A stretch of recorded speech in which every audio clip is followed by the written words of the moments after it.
શાંતિ 31/8/2025 આજના અવ્યક્ત બાપ દાદાના મધુર મહાવાક્ય. રિવાઇઝ ડેટ છે 15/12/2006. સ્મૃતિ સ્વરૂપ અનુભવી મૂર્ત બની સેકન્ડની તીવ્ર ગતિથી પરિવર્તન કરી પાસ વિથ ઓનર બનો. આજે બાપ દાદા ચારે તરફના બાળકોમાં 3 વિશેષ ભાગ્યની રેખાઓ મસ્તકમાં ચમકતી જોઈ રહ્યા છે. બધાના મસ્તક ભાગ્યની રેખાઓથી ચમકી રહ્યા છે. એક છે પરમાત્મા પાલનાની ભાગ્યની રેખા, બીજી છે શ્રેષ્ઠ શિક્ષક દ્વારા શિક્ષાની ભાગ્યની રેખા, ત્રીજી છે સદગુરુ દ્વારા શ્રીમતની ભાગ્યની રેખા. આમ તો ભાગ્ય તમારું અથાહ છે, છતાં પણ આજે આ વિશેષ 3 રેખાઓ જોઈ રહ્યા છે. તમે પણ પોતાના મસ્તકમાં ચમકતી રેખાઓ અનુભવ કરી રહ્યા છો ને? સૌથી શ્રેષ્ઠ છે પરમાત્મા પ્રેમની પાલનાની રેખા. જેવી રીતે બાપ ઊંચામાં ઊંચા છે, તો પરમાત્મા પાલના પણ ઊંચામાં ઊંચી છે. આ પાલના કેટલા થોડાને પ્રાપ્ત થાય છે, પરંતુ તમે બધા આ પાલનાના પાત્ર બન્યા છો. આ પાલના આખા કલ્પમાં આ બાળકોને એક જ વાર પ્રાપ્ત થાય છે. હમણાં નથી તો ક્યારેય પ્રાપ્ત નથી થઈ શકતી. આ પરમાત્મા પાલના, પરમાત્મા પ્રેમ, પરમાત્મા પ્રાપ્તિઓ કોટોમાં કોઈ આત્માઓને જ અનુભવ થાય છે. તમે બધા તો અનુભવી છો ને? અનુભવ છે, પાલનાનો પણ અનુભવ છે, ભણતર અને શ્રીમતનો પણ અનુભવ છે. અનુભવી મૂર્ત છો તો સદા પોતાના મસ્તકમાં ભાગ્યનો તારો ચમકતો દેખાય છે. સદા કે ક્યારેક ચમકતો તારો ડલ પણ થઈ જાય છે? શું ઢીલો ન હોવો જોઈએ? જો ચમકતો તારો ઢીલો થાય છે તો એનું કારણ શું છે જાણો છો? બાપ દાદાએ જોયું છે કે કારણ છે સ્મૃતિ સ્વરૂપ નથી બન્યા. વિચારો છો હું આત્મા છું, પરંતુ વિચાર સ્વરૂપ બનો છો, સ્મૃતિ સ્વરૂપ ઓછા બનો છો. જ્યાં સુધી સ્મૃતિ સ્વરૂપ સદા નથી બનતા ત્યાં સુધી સમર્થિ આવી નથી શકતી. સ્મૃતિ જ સમર્થિ અપાવે છે. સ્મૃતિ સ્વરૂપ જ સમર્થ સ્વરૂપ છે. એટલે ભાગ્યનો તારો ઓછો ચમકે છે. સ્વયંથી પૂછો કે વધારે સમય વિચાર સ્વરૂપ બનો છો કે સ્મૃતિ સ્વરૂપ બનો છો? વિચાર સ્વરૂપ બનવાથી વિચારો ખૂબ સારો છો. હું આ છું, હું આ છું, હું આ છું. પરંતુ સ્મૃતિ સ્વરૂપ ન હોવાના કારણે સારું વિચારતા પણ વ્યર્થ સંકલ્પ, સાધારણ સંકલ્પ મિક્સ થઈ જાય છે. હકીકતમાં જોવાય તો તમારું અનાદિ સ્વરૂપ સ્મૃતિ સમર સ્વરૂપ છે, અને આદિમાં પણ આ સમયના સ્મૃતિ સ્વરૂપની પ્રારબ્ધ પ્રાપ્ત થાય છે. તો અનાદિ અને આદિ સ્મૃતિ સ્વરૂપ છો, અને આ સમયે અંતમાં સંગમ સમય પર પણ સ્મૃતિ સ્વરૂપ બનો છો. તો આદિ, અનાદિ અને અંત ત્રણેય કાળોમાં સ્મૃતિ સ્વરૂપ છો, વિચારતા સ્વરૂપ નથી. એટલે બાપ દાદાએ પહેલા પણ કહ્યું કે વર્તમાન સમય અનુભૂતિ મૂર્ત બનવું શ્રેષ્ઠ સ્ટેજ છે. વિચારો છો હું આત્મા છું, પરમાત્મા પ્રાપ્તિ છે, પરંતુ સમજવું અને અનુભવ કરવો આમાં ખૂબ અંતર છે. અનુભવી મૂર્ત ક્યારેય પણ ન માયાથી દગો ખાઈ શકે, ન દુઃખની અનુભૂતિ કરી શકે. આજે વચ્ચે વચ્ચે માયાના ખેલ જુઓ છો. આ ખેલ કરો પણ છો. એનું કારણ છે અનુભવી મૂર્તની કમી છે. અનુભવની ઓથોરિટી સૌથી શ્રેષ્ઠ છે. તો બાપ દાદાએ જોયું કે ઘણા બાળકો વિચારે છે પરંતુ સ્વરૂપની અનુભૂતિ ઓછી છે. આજની દુનિયામાં મેજોરિટી આત્માઓ જોવા અને સાંભળવાથી થાકી ગયા છે, પરંતુ અનુભવ દ્વારા પ્રાપ્તિ કરવા ઈચ્છે છે. તો અનુભવ કરાવવો અનુભવી જ કરાવી શકે છે. અને અનુભવી આત્મા સદા આગળ વધતી રહેશે, ઉડતી રહેશે, કારણ કે અનુભવી આત્મામાં ઉમંગ ઉત્સાહ સદા ઇમર્જ રૂપમાં રહે છે. તો ચેક કરો, દરેક પોઈન્ટના અનુભવી મૂર્ત બન્યા છો. અનુભવની ઓથોરિટી તમારા દરેક કર્મમાં દેખાય છે. દરેક બોલ, દરેક સંકલ્પ અનુભવની ઓથોરિટીથી છે કે ફક્ત સમજવાના આધાર પર છે? એ છે સમજવું, બીજો છે અનુભવ કરવો. દરેક વિષયમાં જ્ઞાનની પોઈન્ટ્સ વર્ણન કરવી, તે તો બહારના સ્પીકર પણ ખૂબ સ્પીચ કરી લે છે, પરંતુ દરેક પોઈન્ટના અનુભવી સ્વરૂપ બનવું, આ છે જ્ઞાની તું આત્મા. યોગ લગાવવા વાળા ઘણા છે, યોગમાં બેસવા વાળા ઘણા છે, પરંતુ યોગનો અનુભવ અર્થાત શક્તિ સ્વરૂપ બનવું અને શક્તિ સ્વરૂપની પરખ, આ છે કે જે સમયે જે શક્તિની આવશ્યકતા છે એ સમયે એ શક્તિનું આહ્વાન કરી નિર્વિઘ્ન સ્વરૂપ બની જાય.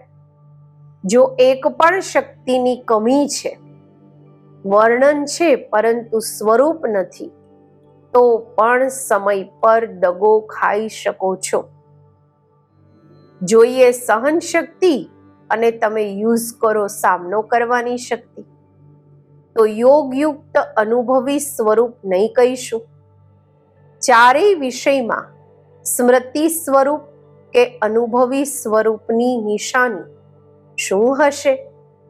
સ્થિતિમાં નિમિત્ત ભાવ, વૃત્તિમાં સદા શુભ ભાવ, આત્મિક ભાવ, નિસ્વાર્થ ભાવ, વાયુમંડળમાં કે સંબંધ સંપર્કમાં સદા નિર્માણ ભાવ, વાણીમાં સદા નિર્મળ વાણી.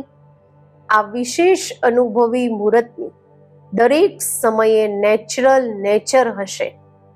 Natural nature. હમણાં ઘણા બાળકો ક્યારેક ક્યારેક કહે છે કે અમે ઈચ્છતા નથી આ કરીએ, પરંતુ મારી જૂની નેચર છે. નેચરલ કામ તે જ કરે છે. વિચારવું નથી પડતું, પરંતુ નેચરલ કામ કરે છે. તો પોતાને ચેક કરો, મારી નેચરલ નેચર શું છે? જો કોઈ પણ જૂની નેચર અંશ માત્ર પણ છે, તો દરેક સમયે તે કાર્યમાં આવતા આવતા પાક્કા સંસ્કાર બની જાય છે. એ જ જૂની નેચર, જૂનો સ્વભાવ, જૂના સંસ્કારને સમાપ્ત કરવા પણ ઈચ્છો છો, પરંતુ કરી નથી શકતા. એનું કારણ શું છે? નોલેજફુલ તો બધામાં બની ગયા છો, પરંતુ જે ઈચ્છો છો ન થવું જોઈએ તે થઈ જાય છે. તો કારણ શું છે? પરિવર્તન કરવાની શક્તિ ઓછી છે. મેજોરિટીમાં દેખાય છે કે પરિવર્તનની શક્તિને સમજે પણ છે, વર્ણન પણ કરે છે, જો બધાને પરિવર્તન શક્તિના ટોપિક પર લખવા માટે કહીએ કે ભાષણ કરવા માટે કહીએ તો બાપ દાદા સમજે છે બધા ખૂબ હોશિયાર છે, ખૂબ સારું ભાષણ પણ કરી લે છે, કરી શકે છે, લખી પણ શકે છે, અને બીજા કોઈ આવે છે એટલે સમજાવે પણ ખૂબ સારું છે, કોઈ વાંધો નહીં, પરિવર્તન કરી લો. પરંતુ સ્વયંમાં પરિવર્તન કરવાની શક્તિ ક્યાં સુધી છે? વર્તમાન સમયના મહત્વને જાણતા પરિવર્તન કરવામાં સમય ન લગાવવો જોઈએ. સેકન્ડમાં પરિવર્તનની શક્તિ કામમાં આવે, કારણ કે જ્યારે સમજો છો થવું ન જોઈએ તો સમજતા પણ જો પરિવર્તન નથી કરી શકતા, એનું કારણ છે વિચારો છો પરંતુ સ્વરૂપ નથી બનતા. વિચાર સ્વરૂપ આખા દિવસમાં વધારે બનો છો. સ્મૃતિ સમર્થ સ્વરૂપ તે મેજોરિટી ઓછા છે. હવે તીવ્ર ગતિનો સમય છે, તીવ્ર પુરુષાર્થનો સમય છે, સાધારણ પુરુષાર્થનો સમય નથી. સેકન્ડમાં પરિવર્તનનો અર્થ છે સ્મૃતિ સ્વરૂપ દ્વારા એક સેકન્ડમાં નિર્વિકલ્પ વ્યર્થ સંકલ્પ નિવૃત્ત થઈ જાય. કેમ? સમયની સમાપ્તિનો સમય સમીપ લાવવા વાળા નિમિત્ત છો.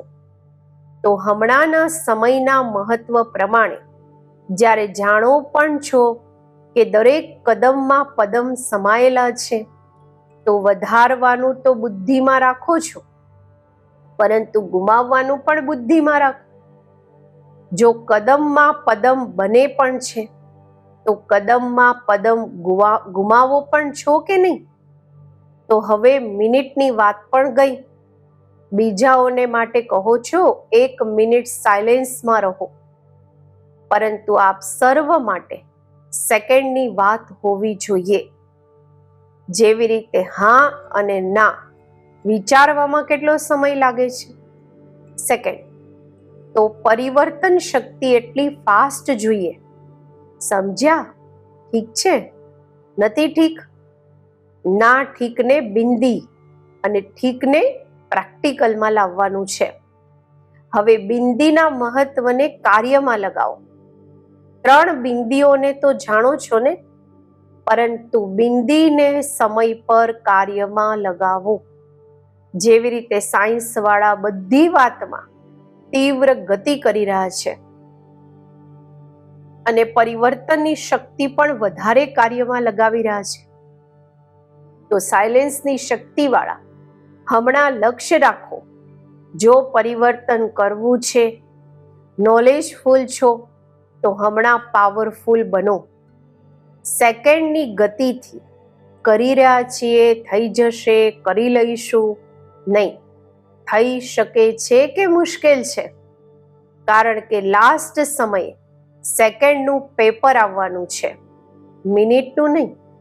તો સેકન્ડનો અભ્યાસ બહુ જ કાળનો હશે, ત્યારે તો સેકન્ડમાં પાસ વિથ ઓનર બનશો ને. પરમાત્મા સ્ટુડન્ટ છો, પરમાત્મા ભણતર ભણી રહ્યા છો, તો પાસ વિથ ઓનર બનવાનું જ છે ને. પાસ માર્ક્સ લીધા તો શું થયું? Pass with honour. શું લક્ષ્ય રાખ્યું છે? જે સમજે છે પાસ વિથ ઓનર બનવાનું છે તે હાથ ઉઠાવો. Pass with honour. ઓનર શબ્દ અંડરલાઈન કરજો. સારું, તો હવે શું કરવું પડશે? મિનિટ મોટર તો સાધારણ છે, હવે સેકન્ડનું કામ છે. હા, પંજાબ વાળા, હવે સેકન્ડનો મામલો છે. આમાં નંબર 1 કોણ હશે? પંજાબ. શું મોટી વાત છે? જેટલા ફલકથી કહો છો, ખૂબ સારું કહો છો, ફલકથી કહો છો. બાપ દાદા જ્યારે સાંભળે છે તો ખૂબ ખુશ થાય છે, કહે છે શું મોટી વાત છે. બાપ દાદા સાથે છે તો સાથે તો ઓથોરિટી છે. તો શું કરવાનું છે હવે? હવે તીવ્ર બનવું પડશે. સેવા તો કરી રહ્યા છો, અને સેવાના વગર બીજું કરશો પણ શું? ખાલી બેસશો શું? સેવા તો બ્રાહ્મણ આત્માઓનો ધર્મ છે, કર્મ છે. પરંતુ હમણાં સેવાની સાથે સાથે સમર્થ સ્વરૂપ જેટલો સેવાનો ઉમંગ ઉત્સાહ દેખાડ્યો છે, બાપ દાદા ખુશ છે, મુબારક પણ છે. પરંતુ જેવી રીતે સેવાનો તાજ મળ્યો ને, યુવા પદયાત્રી તાજ પહેરીને બાબાની સામે બેઠા છે. તાજ પહેરેલો છે, જુઓ કેટલો સારો લાગી રહ્યો છે. હવે સ્મૃતિ સ્વરૂપ બનવાનો તાજ પહેરીને દેખાડો. યુથ ગ્રુપ છો ને, તો કમાલ શું કરશો? સેવામાં પણ નંબર 1 અને સમર્થ સ્વરૂપમાં પણ નંબર 1. સંદેશ આપવો પણ બ્રાહ્મણ જીવનનો ધર્મ અને કર્મ છે. પરંતુ હવે બાપ દાદા ઈશારો આપી રહ્યા છે કે પરિવર્તનની મશીનરી તીવ્ર કરો, નહીં તો પાસ વિથ ઓનર થવું મુશ્કેલ થઈ જશે. બહુ જ કાળનો અભ્યાસ જોઈએ. વિચાર્યું અને કર્યું. ફક્ત વિચાર સ્વરૂપ નહીં બનો. સમર્થ સ્મૃતિ સમર્થ સ્વરૂપ બનો. વ્યર્થને તીવ્ર ગતિથી સમાપ્ત કરો. વ્યર્થ સંકલ્પ, વ્યર્થ બોલ, વ્યર્થ કર્મ, વ્યર્થ સમય અને સંબંધ સંપર્કમાં પણ વ્યર્થ વિધિ રીતિ બધું સમાપ્ત કરો. જ્યારે બ્રાહ્મણ આત્માઓ તીવ્ર ગતિથી આ સ્વના વ્યર્થની સમાપ્તિ કરશે, ત્યારે આત્માઓની દુઆઓ અને પોતાના પુણ્યનું ખાતું તીવ્ર ગતિથી જમા કરશો. બાપ દાદાએ પહેલા પણ સંભળાવ્યું કે બાપ દાદા 3 ખાતા ચેક કરી રહ્યા છે. પુરુષાર્થની ગતિનું ખાતું, દુઆઓનું ખાતું, પુણ્યનું ખાતું. પરંતુ મેજોરિટીના ખાતા હમણાં ભરપૂર ઓછા છે. એટલે બાપ દાદા આજે આ સ્લોગન અપાવી રહ્યા છે કે હવે તીવ્ર બનો, તીવ્ર પુરુષાર્થી બનો, તીવ્ર ગતિથી સમાપ્તિવાળા બનો, તીવ્ર ગતિથી મનસા દ્વારા વાયુમંડળ પરિવર્તનવાળા બનો. બાપ દાદા એક વાતમાં બાળકો પર ખૂબ ખુશ પણ છે. કઈ વાતમાં? પ્રેમ બધાનો બાપથી જીગરી છે. આની મુબારક છે. પરંતુ બોલે શું કરો? આ સિઝનની સમાપ્તિ સુધી હમણાં તો સમય છે. આ સિઝનની સમાપ્તિ સુધી તીવ્ર ગતિનો કંઈ ન કંઈ જલવો દેખાડો. પસંદ છે? પસંદ છે? જે સમજે છે લક્ષ્ય અને લક્ષણ બંને જ સ્મૃતિમાં રાખીશું તે હાથ ઉઠાવો. ડબલ ફોરેનર્સ પણ રાખશે, ટીચર્સ પણ રાખશે, અને યુથ પણ રાખશે, અને પહેલી લાઈન વાળા પણ રાખશે. તો પદમ પદમ પદમ ગુણા ઇન એડવાન્સ મુબારક છે. અચ્છા, હમણાં અભ્યાસ કરો. 1 સેકન્ડમાં નિર્વિકલ્પ, નિર્વ્યર્થ સંકલ્પ બની એકાગ્ર, એક બાપ બીજા ન કોઈ, આ એક જ સંકલ્પમાં એકાગ્ર થઈને બેસી શકો છો. બીજો કોઈ સંકલ્પ ના આવે. એક જ સંકલ્પની એકાગ્રતા, શક્તિના અનુભવમાં બેસી જાઓ. ટાઈમ નહીં લગાવતા, 1 સેકન્ડમાં. અચ્છા, ચારેય તરફના બાળકોને જેમણે પણ વિશેષ યાદ પ્યાર મોકલ્યા છે તે દરેક બાળક પોતાના નામથી યાદ પ્યાર અને દિલની દુઆઓ સ્વીકાર કરજો. બાપ દાદા જોઈ રહ્યા છે કે બધાના દિલમાં આવે છે અમારી પણ યાદ, અમારી પણ યાદ. પરંતુ આ બાળકો સંકલ્પ કરો છો અને બાપ દાદાની પાસે એ સમયે જ પહોંચી જાય છે. એટલે બધા બાળકોને દરેકના નામ અને વિશેષતા સંપન્ન યાદ આપી રહ્યા છે. તો બધા સદા સ્મૃતિ સ્વરૂપ, સમર સ્વરૂપ, અનુભવ સ્વરૂપ શ્રેષ્ઠ બાળકોને સદા જે શુભ વિચાર્યું તે તુરંત કર્યું. જેવી રીતે તુરંત દાનનું મહત્વ છે, તેવી રીતે તુરંત પરિવર્તનનું પણ મહત્વ છે. તો તુરંત પરિવર્તન કરવા વાળા વિશ્વ પરિવર્તક બાળકોને સદા પરમાત્મા પાલના, પરમાત્મા પ્રેમ, પરમાત્મા ભણતર અને પરમાત્મા શ્રીમતને દરેક કર્મમાં લાવવા વાળા મહાવીર બાળકોને સદા હિંમત અને એકાગ્રતા, એકતા દ્વારા નંબર 1 તીવ્ર પુરુષાર્થ કરવા વાળા બાળકોને બાપ દાદાના દિલના યાદ પ્યાર અને દિલની દુઆઓ અને નમસ્તે.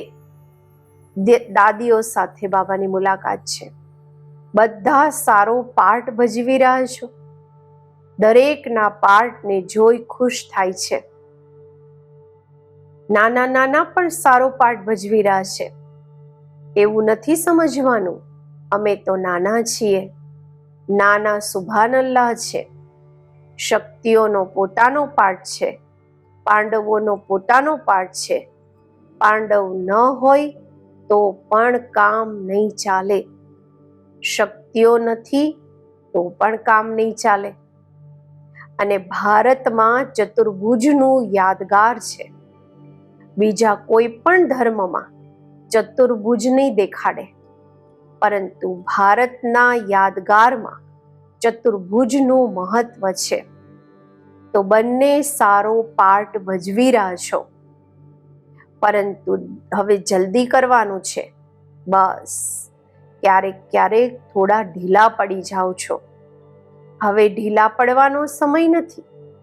વાતો તો ભિન્ન ભિન્ન થાય જ છે, પરંતુ આપણે વાતોનું રાજ સમજી રાજયુક્ત, યોગયુક્ત, સ્નેહયુક્ત, સહયોગયુક્ત બની ચાલવાનું છે.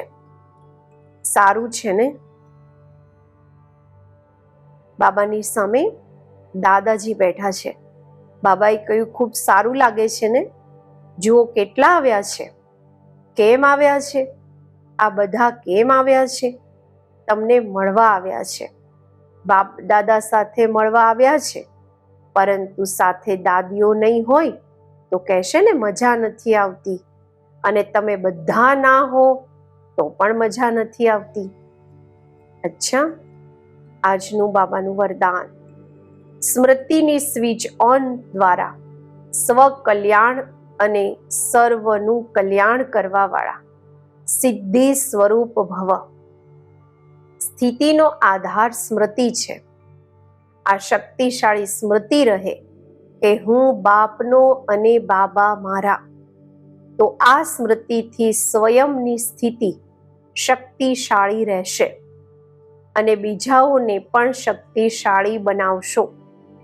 જેવી રીતે સ્વિચ ઓન કરવાથી પ્રકાશ થઈ જાય છે, એવી રીતે આ સ્મૃતિ પણ એક સ્વિચ છે. સદા સ્મૃતિરૂપી સ્વિચનું અટેન્શન હોય તો સ્વયં અને સર્વનું કલ્યાણ કરતા રહેશો. નવો જન્મ થયો તો નવી સ્મૃતિઓ આવી, જૂની બધી સ્મૃતિઓ સમાપ્ત. આ જ વિધિથી સિદ્ધિ સ્વરૂપનું વરદાન પ્રાપ્ત થઈ જશે. સ્લોગન છે: અતિન્દ્રિય સુખની અનુભૂતિ કરવા માટે પોતાના શાંત સ્વરૂપ સ્થિતિમાં સ્થિત રહો. અવ્યક્ત ઇશારા: સહજ યોગી બનવું છે તો પરમાત્મા પ્રેમના અનુભવી બનો. બાપ દાદા પ્રેમના બંધનમાં બંધાયેલા છે. છૂટવા ઈચ્છે તો પણ છૂટી નથી શકતા. એટલે ભક્તિમાં પણ બંધનનું ચિત્ર દેખાડ્યું છે.